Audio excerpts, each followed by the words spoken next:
This here is a compound in Shijara where Shimon HaTzadik's kever is. The archaeologists have reason to believe that it's Julia Sabina's tomb. They found some marking of that. She was a Roman noblewoman living in the 2nd century. It's pretty well accepted that this is the kever of Shimon HaTzadik. There's Megala that Shimon HaTzadik's Talmud, Antigonus Ish Soicher, is also buried here with his Rebbe. Amongst some of the claims of who's buried around here is Kalba Savua, Rabbi Akiva's father-in-law, who protested his daughter marrying Rabbi Akiva, which makes him sound like the bad guy. But when you realize that Rabbi Akiva at that point, as he self-attests, was the type of person who wanted to bite through the bones like a donkey of every Talmid Chacham, so you see why he wouldn't want his daughter to marry an Amoritz shepherd.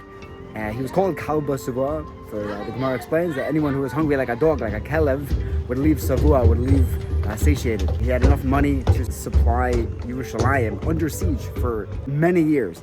And the only reason why this siege ended up taking an account on Klal Yisrael was because the rebels actually destroyed his stash of food. And his storehouse is gone, starvation set in, and that's how the Churban was substantiated. Shimon HaTzadik himself, he was Kohen Gadol for 40 years in the second Beis HaMikdash.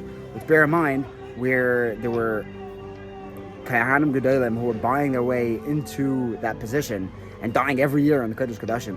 You can imagine 40 years of the second Beis HaMikdash, of the 210 years, Shimon HaTzadik had the longest stint as Kohen Gadol. He was a tzaddik. He knew the last year he went into the Kodesh Kodashim that it was going to be his last year alive, because your malachim used to walk him in, escort him into the Kodesh Kodashim, and that year, instead of wearing white, these malachim were wearing black, and he knew that that was a sign that he was going to pass away.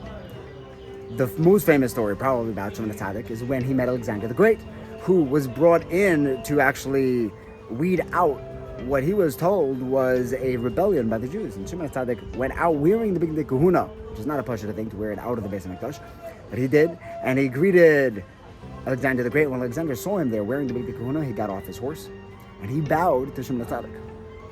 And everyone was aghast. This was a man who was conquering the world, bowing to this Jewish priest. And he explained that every single night before a battle, this man comes to me in a dream and tells me that I'm going to win. At that point, already familiar with Shimon HaTzadik, said, what's actually happening? Are you guys rebelling? He said, absolutely not. It was the Shomronim who set us up.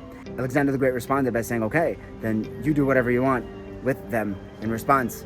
The less told over part of the story is that they then strapped the Shomronim to the horses and ran them across thistles and thorns back to Har Gerizim, where they live. There's tremendous celebration here on Lag BaOmer. Shimon HaTzadik is connected to Rishon Bar Yochai. The whole Yom Tov Lag BaOmer is Kabbalistic. There's tremendous rejoicing here at the kever of the Tzaddik. May we connect to the leadership, the tzidkus of someone who was able to live in a generation which was not living up to par. He lived amongst those which brought about the second Churban, and yet he led a life and he led a nation with purity, with tzidkus, to their Father in heaven. Just like by Meron, the minhag has been for generations that people bring their 3-year-old children here to get their chalakah, their upshared.